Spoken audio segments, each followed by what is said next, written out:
दोस्तों आज की कहानी जो हम एक्सप्लेन करने जा रहे हैं वो असल में स्लैशर और सर्वाइवल की मिक्सचर है। तो अपनी सांसों को थाम लीजिए क्योंकि ये कहानी आपकी दिल की धड़कन को तेज करने वाली है। कहानी की शुरुआत में हम जेन नाम की लड़की को देखते हैं जो न जाने कहां से समुद्र में बहकर एक आइलैंड पर पहुंच जाती है। शायद वो किसी शिप में या फिर किसी प्लेन में ट्रैवल कर रही होगी जो यहाँ पर क्रैश हो गया। लेकिन इस पूरे आइलैंड में वो बिल्कुल अकेली नहीं थी क्योंकि उसे अपने सामने एक लाश दिखती है जो कि उसके ही साथी जॉन की थी और वो भी समुद्र में बहकर यहाँ आया था। अब उसे देखकर जेन को लगता है कि शायद वो अभी जिंदा है, लेकिन जब वो उसके पास जाती है तो उसे पता चलता है कि वो तो कब का मर चुका है। ये देखकर वो काफी घबरा जाती है। उसके बाद वो उसकी लाश को घसीट कर किनारे तक ले आती है। वहां वो उसे एक साइड में रखकर कुछ खाने का सामान ढूंढने के लिए निकल जाती है, पर दूर दूर तक उसे कुछ भी दिखाई नहीं दे रहा था। ये जगह इतनी सुनसान थी कि उसे अब डर लगने लगता है। वो फैसला करती है कि वो अब आइलैंड की और अंदर जाने की कोशिश करेगी, क्या पता उसे वहां कुछ मिल जाए। तभी उसे एक पेड़ पर एक झोला लटका हुआ मिलता है जिसके अंदर देखने पर उसे बहुत सी चीज़ें मिलती है, जिसमें एक मेडिसिन भी थी जिसकी डेट 1999 थी, यानी कि यहाँ पर उससे पहले भी कोई आया था या फंसा था और उसका सामान यहीं छूट गया। अब उसको और खंगालने पर उसे कुछ और चीज़ें मिलती हैं जिसमें माचिस थी जिसे वो अपने साथ रख लेती है ताकि आगे काम आ सके, क्योंकि यहाँ ऐसे आइलैंड पर सबसे मुश्किल काम में आता है आग जलाना। वो थोड़ा और आगे जाती है जहाँ पर उसे एक सूखा पेड़ मिलता है जिसके अंदर बहुत बड़ा होल था। अब उसे देखकर वो थोड़ी चैन की सांस लेती है क्योंकि आज की रात वो उसके अंदर सोकर गुजार सकती है और खुद को सेफ भी रख सकती है। कुछ समय के बाद अंधेरा हो जाता है और अभी तक उसे कोई भी खाने का सामान नहीं मिला था, इसलिए उसे ऐसे ही भूखा पेट सोना पड़ता है। सोने के लिए उसने वो वही सूखा पेड़ का सहारा लिया था। अब एक रात गुजारने के बाद जब वो अगली सुबह सोकर उठती है तो देखती है जॉन की लाश में से बहुत ही गंदी बदबू आ रही है, इसलिए वो उसे कैसे भी करके स्मेल को रोकना होगा, वरना उसकी बदबू से यहाँ पर कई जंगली जानवर भी आ सकते हैं। वो ये भी देखती है कि किनारे पर मछलियां बहकर आ गई है, जिसमें से एक उसे शार्क भी दिखाई देती है, लेकिन उसका आधा हिस्सा किसी दूसरी मछली ने खा लिया था। वो उन पड़ी हुई मछलियों को अपने पास रख लेती है क्योंकि अभी उसे समुद्र के अंदर जाकर मछली पकड़ने तो नहीं आता। इसी दौरान उसकी नज़र कुछ दूर बने एक क्रॉस पर पड़ती है। जब वो करीब जाती है तो देखती है कि वहाँ पर कुछ लोगों की कब्र बनी हुई है जो शायद उन्हीं लोगों की हो सकती है जिनका उन्हें सामान यहाँ पर मिला था, या फिर यहाँ पर रहने वाले ये कुछ आदिवासी लोगों की भी हो सकती है। वेल, कुछ कह नहीं सकते ये किसकी कब्र है। उन कब्र को देखने के बाद जेन को जॉन का ख्याल आता है और वो उसे भी वहीं दफन कर देती है क्योंकि ये जगह उसके लिए सही थी। जिसके बाद वो अपनी पकड़ी हुई मछलियों को साफ करती है, लेकिन वो सड़ चुकी थी और बहुत ही ज़्यादा बदबू मार रही थी। कुछ ना होने की वजह से उसे वो खाना ही पड़ता है क्योंकि अभी उसके पास कोई चारा नहीं है। अब ये रात भी जैसी तैसे गुजर जाती है। उसने आग भी जला ली थी जिसके साइड में वो लेट जाती है, पर जब उसकी अगली दिन आँख खुलती है तो वो जॉन की ग्रेव को देखती है और उसे देखकर उसके रोंगटे खड़े हो जाते हैं क्योंकि किसी अनजान चीज़ ने उसकी लाश को वहाँ से बाहर निकाल लिया था और उसे ऐसे ही कच्चा खा लिया था क्योंकि वहाँ पर हर तरफ खून ही खून पड़ा हुआ था। कि असल में ऐसा कौन कर सकता है? क्या ये किसी इंसान का काम है या फिर किसी जानवर का? लेकिन उसकी सुई एक चीज़ पर आकर रुक जाती है कि ये जानवर का ही काम हो सकता है क्योंकि इसकी लाश बहुत बदबू मार रही थी। अब यहाँ जेन के दिमाग में उस जानवर का ख्याल आ रहा था कि कहीं वो उस पर भी हमला ना कर दे, इसलिए वो अपनी सेफ्टी के लिए एक लकड़ी को काट कर रख लेती है और उस सामानों में मिले चाकू को उसके आगे लगाकर अपने पास रख लेती है और नुकीला कर लेती है, जिसके सहारे से वो बैठ जाती है और वो पूरी रात उसी जानवर का इंतजार करती रहती है। कहीं वो अगर दोबारा आए तो वो उसे मार सके या फिर उसको देख ले कि वो कितना बड़ा है, जिसके बाद उसे आगे क्या करना है ये वो फैसला ले सकती है। लेकिन पूरी रात गुजर जाती है और वो जानवर नहीं आता। अगली सुबह उसकी नज़र समुद्र में बहते हुए एक सूटकेस पर पड़ती है जिसे लेने के लिए वो तैरकर उसके पास जाती है और उसे लेकर वापस आती है। लेकिन इसी पल उसे पानी में कुछ महसूस होता है। उसे लगता है कि शायद कुछ फंस गया है। जब वो नीचे जाकर उसे हटाने की कोशिश करती है तभी उसे अंदर एक बहुत बड़ा होल दिखाई देता है जिसकी गहराई बहुत ही डीप थी। अब ऐसी कोई चीज़ जेन ने पहली बार देखा था, जिसकी वजह से वो डर जाती है और फौरन बाहर आ जाती है। कहानी और आगे बढ़ती है। जब वो उस बैग को खोलती है तो उसमें कुछ बच्चों के कपड़े और शूज़ मिलते हैं जिन्हें वो पहन लेती है। उसमें कुछ फोटोज भी थी जिस फैमिली का ये बैग था और उनके बैकग्राउंड में यही आइलैंड था, यानी कि शायद जिनकी यहाँ पर कब्र है वो इन्हीं लोगों की होगी और वो लोग यहाँ पर आकर फंस गए होंगे और फिर एक एक करके यही मरते चले गए होंगे। लेकिन क्या सच में उन्हें यहाँ पर कोई बचाने नहीं आया था या फिर कोई और वजह थी? फिर से रात हो जाती है और वो आग जलाती है और फिर उन लोगों के सामानों को एक एक करके देखना शुरू कर देती है और तभी उसे एक प्लेन की आवाज़ सुनाई देती है जो उसके ऊपर से गुजरता है। उसकी आंख खुल जाती है और वो फौरन अपने साथ लाइव फ्लेयर को छोड़ देती है, लेकिन वो वेस्ट हो जाती है क्योंकि वो प्लेन अब जा चुका था। लेकिन जब वो फ्लेयर नीचे गिरने लगता है तो उसे परछाई में किसी बड़ी सी चीज़ को देखने को मिलती है जो कि बहुत ही भयानक और किसी क्रिएचर जैसी लग रही थी। जेन फौरन आइलैंड के अंदर जाने लगती है ताकि वो आग को बुझा सके, क्योंकि उससे वो क्रिएचर उस तक अट्रैक्ट होगा और वो उस तक पहुंच सकता है। आग बुझाने के बाद वो कोने में जाकर छुप जाती है। अब यहाँ वो देख पाती है कि वो क्रिएचर पानी से बाहर आ चुका है, क्योंकि उसने भी जेन को देख लिया था। पर यहाँ जेन की किस्मत अच्छी थी कि वो सही समय पर छुप गई थी। अब अगले दिन जब वो सोकर उठती है तो उन्हीं फोटोज को दोबारा देखने लगती है, जिसमें एक बच्चे के पीछे किसी तरह की कोई चमकती आकृति दिखाई दे रही थी, जो इस बात का सबूत दे रही थी कि जो कल जेन ने देखा था वो सच था। इसलिए जितनी जल्दी हो सके उसे यहाँ से निकलना होगा। यहाँ रहना उसके लिए बिल्कुल सेफ नहीं है। उसके दिमाग में आता है कि यहाँ से निकला कैसे जाए। अब यहाँ पर उसने उसी सूटकेस के अंदर अपनी लाइफ जैकेट को रख लिया था और फिर उसके ऊपर बैठकर वो ना खत्म होने वाले समुंदर को पार करने वाली थी।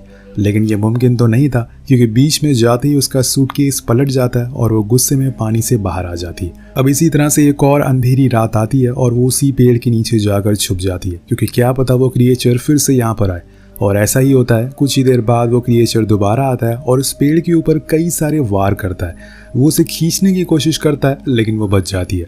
अगले दिन जब वो सोकर उठती है तो देखती है कि उसने तो पेड़ की धज्जियां उड़ा दी है और उसे समझ आ जाता है कि ये क्रिएचर कितना ताकतवर और खतरनाक है और अब ये पेड़ बिल्कुल सोने लायक नहीं बचा है। इसलिए वो आज रात के लिए कुछ और आइडिया निकालती है। उसने कुछ मछलियों को चारा बनाकर एक बड़ी सी मछली को पकड़ लिया है और फिर वो उस मछली को पेड़ पर लटका देती है, ताकि अगर आज वो यहाँ पर आए तो उस मछली को खाकर यहाँ से चला जाए। और ऐसा ही होता है। वो आता है और उस मछली को खाकर चुपचाप चला जाता है। और अगले दिन जब जेन सोकर उठती है तो देखती है कि वहां पर कोई भी मछली नहीं है, लेकिन तभी उसे समुंदर में उसके ही साथी की कटी हुई लाश मिलती है, जो कि सड़ चुकी थी। वो उसे घसीट कर किनारे पर लाती है और उसको उस पेड़ पर टांग देती है, ताकि आज रात भी वो बच सके। लेकिन आखिर कब तक वो खुद को ऐसे बचाती रहेगी। खैर, अब फिर से रात होती है और जेन ने आज फिर अपने लिए एक गड्ढा खोद रखा था, जिसके अंदर वो लेट जाती है। तभी वो क्रिएचर आता है और उस बॉडी को खाने लगता है। जेन ने पहली बार उस क्रिएचर को इतने करीब से देखा था। वो बहुत ही ज़्यादा भयानक होता है, लेकिन अभी तक हमने उस क्रिएचर को नहीं देखा है। पर जेन को देखकर लगता है कि वो उस चीज़ को देखकर बहुत ज़्यादा सहमी हुई है। तभी वो उसके ऊपर से गुजरता है और जेन उसके पैर को देख लेती है, लेकिन वो चुपचाप लेटी रहती है बिना कुछ आवाज़ करे। अब अगले दिन उसे उसकी हाइट का अंदाज़ा हो चुका था, इसलिए वो अपने लिए एक झूला बनाती है ताकि वो उस तक पहुंच ना सके। उसने दो पेड़ों के बीच में एक बड़े से कपड़े को बांध दिया था और आज रात वो उस पर ही गुजारने वाली है। लेकिन आज वो अपनी मौत को बहुत करीब से देखने वाली है, क्योंकि जब इस रात वो आता है तो वो जेन के झूले को देख लेता है। जब उसके करीब नहीं पहुंच पाता तो उस पेड़ को ही उखाड़ना शुरू कर देता है, जिससे जेन जमीन पर गिर जाती है और वो पूरी ताकत लगाकर यहाँ से भागना शुरू करती है। लेकिन वो फिर भी उसे पकड़ लेता है और अपने घर यानी कि पानी में ले जाने की कोशिश करता है। वो उसे बार बार पटकता है, लेकिन सही मौके पर जेन उसके शरीर में अपना बनाया हुआ हथियार घुसा देती है, जिससे वो उसे छोड़कर भाग जाता है। अब इसी तरह से एक और सुबह आती है। जेन अपने पैर पर हुए जख्म को देखती है, जो बहुत तकलीफ दे रहा था। लेकिन तभी यहाँ उसे एक लाइफ बोट दिखती है जो उसकी ही तरफ आ रही थी। उसमें उसके दो दोस्त थे जो कि उस क्रैश प्लेन के बाद जिंदा बच गए थे। अब उन्हें देखकर जेन बहुत ज़्यादा खुश होती है, उन्हें गले से लगा लेती है, क्योंकि कोई तो यहाँ पर आया उसके सहारे के लिए, वरना वो यहाँ पर अकेली ही फंसी हुई थी। और उन्हें देखकर उसे बहुत ज़्यादा हिम्मत मिलती है। वो उन्हें कुछ खाने को देती है और फिर उन्हें उस क्रिएचर के बारे में बताती है और कहती है कि हमें उस बोट से वापस जाना चाहिए। जब तक हम इस आइलैंड पर रहेंगे हमारी जान के लिए खतरा है। लेकिन उसके दोस्त नहीं मानते और कहते हैं कि हमने इस समुद्र में भटकते हुए बहुत समय निकाल दिया, तब जाकर हम इस आइलैंड पर पहुंच पाए, वो भी भूखे प्यासे। इतनी मुश्किलों के बाद हम दोबारा समुद्र में तो नहीं जाएंगे। तब जेन उन्हें वो फोटोज भी दिखाती है जिसके पीछे वो क्रिएचर था, लेकिन वो फिर भी उसकी बात मानने को तैयार नहीं थे। दिन जेन के दिमाग में एक आइडिया आता है, क्यों ना वो उनकी बोट को लेकर यहाँ से भाग जाए। जब वो दोनों दूर एक साथ बैठे रहते हैं तो वो उनकी बोट को पानी में उतारने लगती है, लेकिन इतने में उसका दोस्त उसे देख लेता है और एलिस उस पर हमला कर देती है, जिससे वो वहीं बेहोश हो जाती है। जब उसकी आंख खुलती है तो वो देखती है कि उसके हाथ पैर बंधे हुए हैं और अब तो रात भी हो चुकी है और ऐसे खुले में बैठने का हशर उसे पता था कि उसकी मौत है। इसलिए वो उनसे कहती है कि मेरे हाथ खोल दो और फौरन आइलैंड के और अंदर जाओ। लेकिन वो उसकी कहाँ सुनने वाले थे। पर कुछ ही देर बाद उन्हें समझ आ जाता है कि उन्होंने क्या गलती कर दी है। जब एलिस वॉक के लिए आइलैंड के किनारे पर जाती है तभी वो क्रिएचर बिना कुछ आवाज करे उसे पानी के अंदर उठा ले जाता है। उसकी चीख सुनकर क्रिश्चियन फौरन भागते हुए एक पेड़ पर चढ़ जाता है, पर उस क्रिएचर को तो आज का खाना मिल चुका था, इसलिए वो वापस नहीं आता।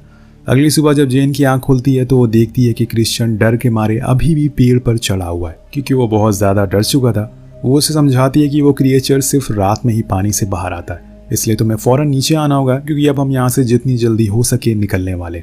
अब उसके साथी को उसकी बात समझ में आ जाती है, इसलिए क्रिश्चियन भी मान जाता है और सभी सामानों को इकट्ठा कर लेता है, जिसमें कुछ खाने पीने का भी सामान था। जिसके बाद वो उस बोट को पानी में उतारते हैं, पर उसमें जेन को खून के धब्बे दिखाई देते हैं जो किसी इंसान के थे, जिसे देखकर उसके दिमाग में ख्याल आता है कि कहीं ये दोनों ने किसी इंसान को तो नहीं खा लिया है खुद को जिंदा रखने के लिए। पर वो उसे इग्नोर करती है और आगे बढ़ती है। लेकिन यहाँ लूकस को फिर से वो क्रिएचर पानी के नीचे दिख जाता है जो उनकी बोट के पास ही घूम रहा था। वो उसे देखकर डर जाता है और चिल्लाना शुरू करता है, लेकिन इतने में वो क्रिएचर बोट के ऊपर आ जाता है और जेन को खींचकर पानी के नीचे ले जाता है। अब यहाँ हम उस क्रिएचर की पूरी झलक देख पाते हैं जो किसी इंसान की तरह ही था। यहाँ जेन अपने पास रखे चाकू से उस पर लगातार वार करना शुरू कर दिए, जिससे वो उसे छोड़ देता है। लेकिन इतने में क्रिश्चियन भी नीचे जाता है और जेन को बचाने के लिए, और इसी का फायदा उठाकर वो उस पर हमला कर देता है और फिर उसे अपने घर यानी कि उस बड़े से होल में ले जाता है। और इसी होल को जेन ने कहानी की शुरुआत में देखा था। इसी होल से वो क्रिएचर हर रात बाहर आता है और ये क्रिएचर जमीन और पानी दोनों में जिंदा रह सकता है। अब जेन सबसे पहले तो तैर कर वापस उसी आइलैंड पर आती है जहाँ से उसने शुरुआत की थी। इतने दिन गुजारे थे, पर उन दोनों के जाने से वो बहुत ज़्यादा दुखी होती है, क्योंकि अब वो फिर से अकेली पड़ गई है। कम से कम उनके होने से उसे हिम्मत तो मिल रही थी, लेकिन इतनी दिनों में उसे एक बात तो समझ आ गई है, तो उसे उस क्रिएचर से लड़ना होगा, उसे मारना भी होगा, तभी वो यहाँ से बाहर निकल पाएगी। इसलिए वो एक ट्रैप बनाने का सोचती है, जिसके लिए वो सबसे पहले तो कुछ लकड़ियों को नुकीला करती है, क्योंकि इससे वो खुद को सेफ रख पाएगी। लेकिन वो लकड़ियां ज़्यादा शार्प नहीं होती और इसीलिए वो उन कब्रों को खोदती है और उसके अंदर जो कंकाल मिलते हैं उनकी हड्डी को वो उसकी धार को और तेज करती है। अब यहाँ जेन को देखकर आप समझ गए होंगे कि अब जेन वो पहली वाली जेन नहीं रही। उसके अंदर वो जो डर था वो पीछे छोड़ दिया उसने। अब वो कुछ सूखी लकड़ी को चारों ओर बिछा देती है, क्योंकि उसके दिमाग में था कि वो उस क्रिएचर को आग में जलाकर मारेगी। सब कुछ कंप्लीट होने के बाद उसे बस रात का इंतजार था। रात होती है और वो फिर से क्रिएचर वापस आता है, लेकिन इस बार जेन तैयार थी। वो चुपके से आग जला देती है, जिससे कि चारों ओर आग लग जाती है, जिससे कि चारों ओर आग का एक घेरा बन जाता है। जिसके बाद वो एक एक कर उस पर छुप छुप कर वार करती है, क्योंकि वो आग से डर रहा था। लेकिन न जाने कैसे वो उस घेरे से बाहर आ जाता और जेन पर उल्टा हमला शुरू कर देता। लेकिन दोस्तों, तब तक जेन ने उस पर कई वार कर दिए थे, जिसकी वजह से वो कमजोर हो चुका था और घायल होने की वजह से वो वहीं जमीन पर गिर जाता है। जिसके बाद वो उसके गले को काट देती है और अपने दोस्तों का बदला लेती है। अब यहाँ हम देख पाते हैं कि जो आग जेन ने जलाई थी उसने पूरे आइलैंड को अपनी चपेट में ले लिया, जो उसके लिए अब एक और खतरा बन गया है। लेकिन वो इससे भी निपट लेगी। जब उसने इतने बड़े क्रिएचर को मार दिया है तो ये क्या चीज़ है। लेकिन एक सवाल उठता है, क्या उस क्रिएचर के मरने के बाद उसकी फैमिली वाले भी यहाँ पर आएंगे जो उस गड्ढे में रहते थे। और अभी भी जेन इस आइलैंड से बाहर नहीं निकली है, तो क्रिश्चियन की बोट में भी छेद हो गया है, लेकिन कैसे वो सर्वाइव करेगी। और इन सब सवालों का जवाब हमें अगले पार्ट में देखने को मिलेगा। इसी के साथ ये कहानी का अंत हो जाता है। मिलते हैं अगली वीडियो में। Peace out.